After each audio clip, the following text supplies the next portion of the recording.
Friends, welcome back. तो friends, अभी का वीडियो है आज भारत और चीन का युद्ध हुआ तो कौन जीतेगा।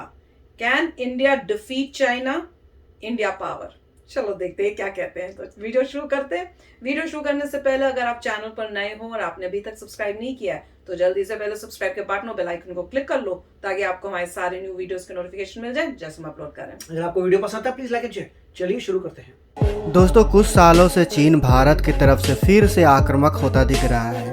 लगातार चीनी घुसपैठ ने भारत के नाक में दम किया हुआ है और अब तो यह भी अंदेशा लगाया जाने लगा है कि भारत और चीन के बीच एक बड़ा युद्ध ज्यादा दूर नहीं है। रिकॉर्ड देखा जाए तो भारत चीन के बीच इतिहास में अब तक एक ही युद्ध हुआ है जिसमें चीन की जीत हुई थी और उसी जीत के साथ चीन ने भारत के कुछ जमीन पर कब्जा कर लिया था। लेकिन क्या आज का भारत चीन के साथ दूसरी जंग के लिए तैयार है?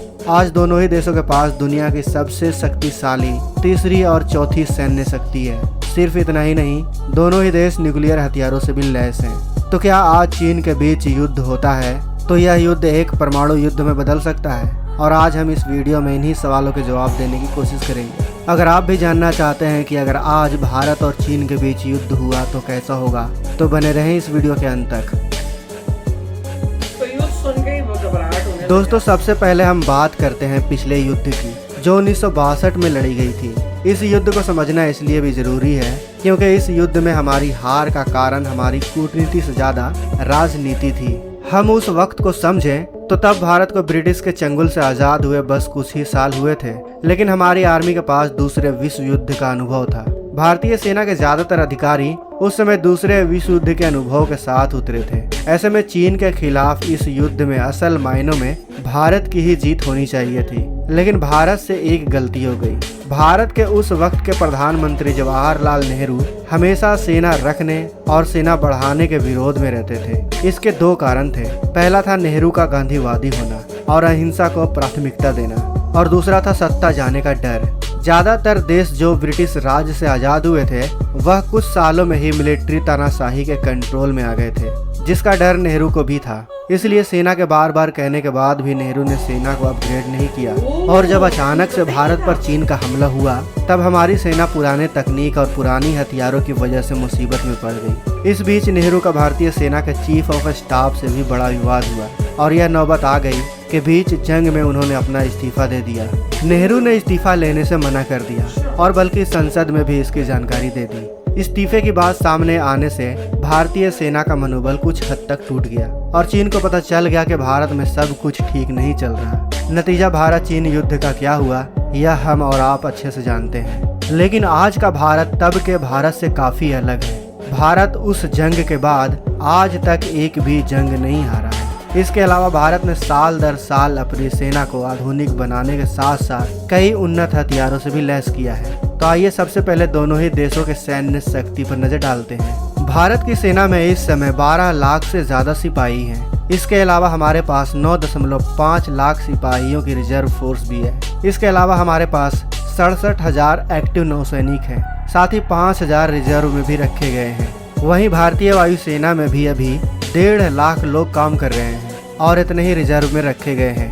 आपको बता दें कि भारतीय सेना दुनिया की सबसे ज्यादा डिसिप्लिन फोर्सेस में से एक है और लगातार दुनिया के अन्य सेनाओं के साथ जैसे ब्रिटेन, अमेरिका, फ्रांस, जापान और रूस की सेनाओं के साथ ज्वाइंट मिलिट्री एक्सरसाइज करती रहती है। वहीं चीन के पास जवाब में इस वक्त 20 लाख से ज्यादा सिपाही हैं, जबकि 5 लाख सिपाही वह रिजर्व में रखता है। चीन की सेना में नौसेना और वायुसेना के अलावा 2 अलग ब्रांचेस भी हैं जो है रॉकेट फोर्स और स्ट्रेटेजिक असॉल्ट फोर्स। जहां रॉकेट फोर्स का काम दुश्मन पर मिसाइल दागना है तो वहीं स्ट्रेटेजिक असॉल्ट फोर्स का काम साइबर हमले करना और स्पेस वॉरफेयर में योगदान देने का है। चीन के पास देखा जाए तो संख्या बल में भारत से ज्यादा सैनिक हैं, लेकिन उनके ट्रेनिंग और मिलिट्री वॉरफेयर के तरीके कई सालों से अपडेट नहीं हुए हैं। इसीलिए आपने देखा होगा कि चीन अमेरिका जैसे देश को इकोनॉमिक बल पर आंख दिखाता है, वह कभी सैन्य बल पर आगे नहीं आता। चीन ने पिछले कुछ सालों में जितनी भी ग्रोथ की है उसमें ज्यादातर हिस्सा उनकी नेवी का है।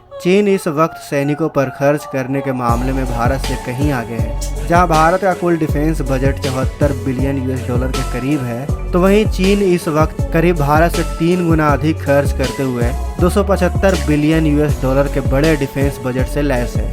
हम सीधे और सरल भाषा में बात करें तो जहां भारत एक साल में अपने सैनिकों पर 74 बिलियन खर्च करता है, तो वहीं चीन अपने सेना पर एक साल में 274 बिलियन यूएस डॉलर खर्च करता है और यह आंकड़े पिछले साल के हैं। चीन के पास इस वक्त 3200 टैंक हैं, जिसके जवाब में भारत के पास 4200 टैंक हैं। चीन आर्मर्ड व्हीकल में हमसे कहीं आगे है। जहां भारत के पास इस वक्त 8600 आर्मर्ड व्हीकल हैं, वहीं चीन के पास 33,000 से भी ज्यादा आर्मर्ड व्हीकल मौजूद है, जिसके साथ साथ चीन के पास भारत से 10 गुना ज्यादा रॉकेट लॉन्चर भी है। चीन हवा में भी थोड़ा सा ज्यादा ताकतवर लगता है, क्योंकि भारत के 2123 एयरक्राफ्ट के मुकाबले चीन के पास 3200 5th जनरेशन एयरक्राफ्ट है।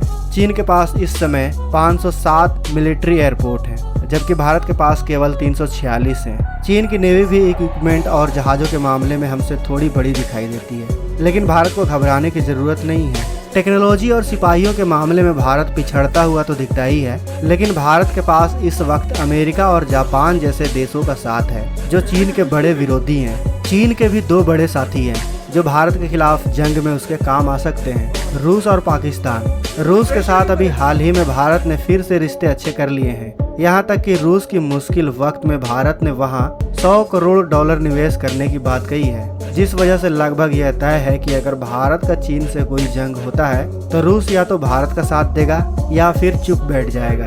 इसके साथ ही पाकिस्तान अभी भी भारत की परछाई से पूरी तरह से बाहर नहीं आया है। अगर अमेरिका ने खुलकर इस जंग में भारत का साथ दिया तो पाकिस्तान इस जंग से बाहर ही रहेगा। दूसरी ओर अमेरिका लगातार चीन से चिढ़ा हुआ है और उसे चीन से जंग का एक बहाना चाहिए, जिस कारण भारत का अमेरिका के साथ मिलना लगभग तय है। अमेरिका और जापान के अलावा हमने इजराइल से भी अच्छे संबंध बनाए हैं, जो हथियारों की सप्लाई से लेकर भारत पर साइबर अटैक के वक्त भारत की कई स्तर पर मदद कर सकता है। भारत के पास एक और एडवांटेज है और वो है चीन की अर्थव्यवस्था। चीन की अर्थव्यवस्था के लिए जरूरी है कि वह दुनिया भर में अपना सामान पहुंचाता रहे। चीन के ज्यादातर शिप हिंद महासागर से होकर दूसरे देशों तक जाते हैं। ऐसे में अगर भारत चीन के इन शिप को हिंद महासागर से होकर जाने से रोक दे तो चीनी नेवी भारत का कुछ नहीं कर पाएगी, क्योंकि चीन भारत से काफी दूर है और जैसे ही चीन का व्यापार बंद होगा उसे मजबूरन जंग रोकनी पड़ेगी। यानी अगर भारत खुद को अच्छे से डिफेंड कर ले और उसके व्यापार को रोक दे तो चीन खुद ब खुद घुटनों पर आ जाएगा। भारत पर जो आखिरी खतरा हो सकता है वो है परमाणु हथियारों का। दोस्तों, इस बात से फर्क नहीं पड़ेगा कि किस देश के पास कितने परमाणु मिसाइलें हैं, क्योंकि न्यूक्लियर वार का मतलब है सिर्फ 2 देशों की तबाही। लेकिन दोस्तों, दोनों ही देशों के लिए अच्छी बात यह है कि भारत और चीन दोनों की ही नो फर्स्ट यूज पॉलिसी है। यानी इसका मतलब है कि जंग चाहे कितना भी भीषण क्यों ना हो जाए, परमाणु मिसाइल का इस्तेमाल ना पहले भारत करेगा और ना पहले चीन। तो दोस्तों, अधिक संभावना तो यही है कि भारत चीन युद्ध परमाणु युद्ध में नहीं बदलेगा। चीन जानता है कि वर्तमान समय में वह भारत को जंग में नहीं हरा सकता, इसलिए वह घुसपैठ और दूसरे देशों में मिलिट्री बेस बनाने के कामों में लगा हुआ है। लेकिन हमारी बहादुर सेना भी उसे मुंहतोड़ जवाब देने में सक्षम है। आपको क्या लगता है, अगर इन दोनों देशों के बीच युद्ध होती है तो कौन जीतेगा? अपने विचार हमें कमेंट बॉक्स में अवश्य बताएं। साथ ही वीडियो पसंद आई है तो वीडियो को लाइक करना और चैनल को सब्सक्राइब करना कभी ना भूलें। मिलते हैं अगले वीडियो में। जय हिंद, जय भारत। तो फ्रेंड्स, मैं तो पूरे वीडियो में यही सोच रही थी, भैया अब लड़ाई नहीं देख सकते, ना सह सकते हम कोई युद्ध। वो रशिया और यूक्रेन के युद्ध को देख के ना वैसे ही इतनी टेंशन दिमाग में, मतलब इतनी दूर बैठे हुए भी इतनी टेंशन होती है सुन के, क्योंकि सारा जो उसका इफेक्ट है वो सारी कंट्रीज पे पड़ रहा है। यहाँ भी पड़ रहा है, इंडिया में भी पड़ रहा है, तो हर कोने में हो रहा है, क्योंकि हर चीज किसी ना किसी कंट्री से आती है जाती है। तो जहां पे युद्ध हो रहा है वहां से जो चीजें आनी है वो सब बंद हो जाती है। वो कंट्रीज भी डिस्ट्रॉय हो रही है, इकोनॉमिकली भी और वैसे भी वॉर के साथ कितने लोगों की डेथ हो रही है। तो वो तो मेरे को लगता है कि किसी भी कंट्री को चाहे कुछ भी हो, लड़ाई नहीं करनी चाहिए। पर अगर कभी हो जाए तो भैया इंडिया ही जीतेगा और इंडिया को ही जीतना चाहिए। और उसके लिए इंडिया को अपने आप को मिलिट्री पावर बहुत स्ट्रांग कर लेनी चाहिए, चाइना से आगे निकल जाना चाहिए। यह अच्छा है कि इंडिया ने अच्छी रिलेशनशिप्स रखी हुई है, जैसे कह रहे हैं कि भैया रशिया से भी अच्छी है, यूएसए से भी अच्छी है, जापान से भी है। पर किसी के ऊपर डिपेंड नहीं रहना चाहिए, क्योंकि आजकल के टाइम में कोई हेल्प नहीं करेगा। अगर करेगा भी तो वो ज्यादा से ज्यादा आपको जो है वेपन्स भेज देगा, पर कोई अपनी आर्मी नहीं भेजेगा। तो और बेटर यही है कि वेपन्स भी आप खुद बनाओ, ताकि आपको किसी के ऊपर डिपेंड नहीं होना हो। राइट, तो काफ़ी अच्छा वीडियो था। उन्होंने सब कुछ कवर किया है कि चाइना 3 टाइम ज़्यादा पैसा लगा रहा है अपनी डिफेंस फोर्सेस में। बिल्कुल। अभी नंबर्स उनके ज़्यादा हैं, एक आध कैटेगरी में शायद कम है बट मोस्टली ज़्यादा हैं। चाइना जो है उसने अपना इंटरनेशनल स्पेस स्टेशन उसका ऑलरेडी है, उसमें लोग जो हैं उसके एस्ट्रोनॉट्स जाते हैं, इंटरनेशनल स्पेस स्टेशन से होके वापस आते हैं, मून पे जा चुका है, शायद मार्स में भी जा चुका है लैंड ओवर, तो मतलब वो सारे कार्य कर चुका है आगे। अब पॉइंट ये है कि ये सब देख के आप कुछ भी कह सकते हैं, पता नहीं जीतेंगे नहीं जीतेंगे, मगर उसके बाद आपको दो बातें मतलब याद आती हैं। जो एक कहावत है, इंग्लिश की कहावत है, जिसमें यह है कि it is not about a size of a dog in a fight, it is about size of the fight in a dog. बिल्कुल। इसका मतलब ये है कि जब दो कुत्तों की लड़ाई हो रही होती है, एग्जाम्पल दे रहे हैं वो, इससे फर्क नहीं पड़ता एक बड़ा कुत्ता है एक छोटा कुत्ता है, फर्क ये पड़ता है कि किसमें ज्यादा शक्ति है। Size of a fight in a dog, जिसमें जो ज्यादा लड़ाकू कुत्ता है वो जीतता है। मतलब छोटा कुत्ता अगर ज्यादा लड़ाकू हो, खूंखार हो छोटा, तो बड़े को भी उड़ा सकता है। सिमिलर आपने बॉक्सिंग के मैचेस देखे होंगे, बॉक्सिंग में हट्टा कट्टा बंदा, दूसरा छोटा होता है फिर भी वो पीट देता है उसको, क्योंकि अपनी स्किल की पावर है। तो उसमें पॉइंट होता है कि अगर इंडिया की फोर्सेस बहुत ज़्यादा प्रैक्टिस करती रहती हैं वॉरफेयर में, वो कहाँ पे हो रहा है, पाकिस्तान से टेंशन लगी रहती है, बॉर्डर में लड़ाई झगड़ा होता रहता है, तो अगर जो है इंडिया वॉरफेयर में ज़्यादा प्रैक्टिस करता है और ज़्यादा एक्सरसाइजेस करता है, उनके लोगों को अच्छा फाइट करना आता है, और जब अमेरिका से प्रैक्टिस होती है तो अमेरिकन्स भी कहते हैं कि हमें भी प्रॉफिट होता है इसमें और इंडिया को प्रॉफिट होता है, मतलब एक्नॉलेज करें कि हमें बड़ा प्रॉफिट हो रहा है, इंडिया को भी हो रहा है, दोनों को। तो इसका मतलब ये है कि अगर आपके सोल्जर ज़्यादा अच्छा फाइट कर सकते हैं तो पॉसिबल भी है कि आप अपने से बड़े को नीचे गिरा दें, मगर ये बहुत कॉम्प्लिकेटेड चीज़ें होती हैं। बेस्ट ये होता है अगर आप गारंटेड आपको जीतना है तो आपको अपना डिफेंस बजट इंक्रीज करना पड़ेगा, आपको जीडीपी इंक्रीज करना पड़ेगा, नंबर्स में भी आपको उनके तकरीबन इक्वल आना पड़ेगा। जब वो हो जाएगा तो आप कह सकते हैं आप तो नंबर से तुम्हारे से इक्वल हैं और उससे क्लियर हो रहा है कि जो ज्यादा लड़ाकू है वो जीतेगा। तो अच्छा वीडियो था। यस फ्रेंड्स, तो चलो चलते हैं, मिलेंगे नेक्स्ट वीडियो में बहुत ही जल्द। Till then take care and bye bye. तो अगर आप मेरे इस चैनल पे नए हो तो जल्दी से सब्सक्राइब के बटन को हिट करो और बेल आइकन को क्लिक करो, ताकि आपको मेरा जब नया वीडियो मैं लगाऊं आपको उसके बारे में जल्दी से पता चल जाए।